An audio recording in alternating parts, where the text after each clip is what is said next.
I think we can admit this up front. We don't like to surrender. Often when we think of the word surrender, we think about giving up, accepting being the loser in a conflict, waving the white flag. I can remember the times that I and my much younger brothers used to horse around and wrestle and tussle. It was all in good fun, and none of us ever got seriously injured, but we each wanted to win. I wanted to get them in a position where they couldn't move, and they wanted to pin me to the ground, all for the purposes of hearing the other person say those three glorious words, I give up. It's in childhood recreation that we first associate the idea of surrender with weakness. And then it gets reinforced all throughout life. Every time we competed in sports or aimed for the highest grade in class or strived for excellence in our musical performances, we didn't want to surrender. Or then every time we tried to climb the ladder in our job or push for a promotion or seek acknowledgement, we didn't want to surrender. Or every time we fight with a family member, or get into a heated discussion on social media, or bicker with a neighbor or a coworker, we don't want to surrender.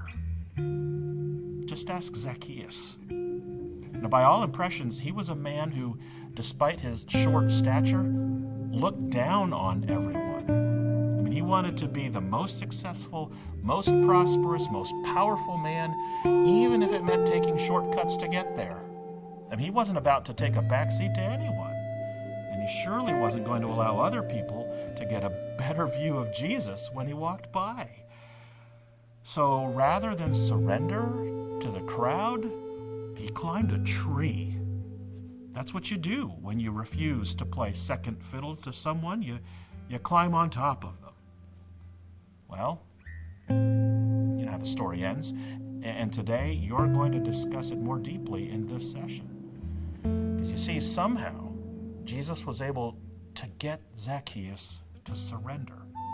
Not by wrestling with him on the ground and getting him to cry, I give up, I give up. Not by taking shortcuts to race Zacchaeus to the top. Not by arguing or cheating or kicking or screaming.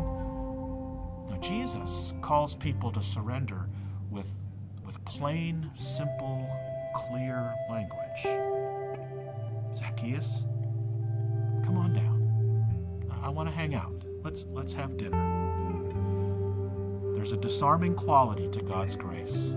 The way God cuts through our bravado and sees through our facade with a gentle invitation, not coercion or manipulation. God does it with welcoming, not wrestling. God never threatens us. God merely offers something that is too hard to pass up.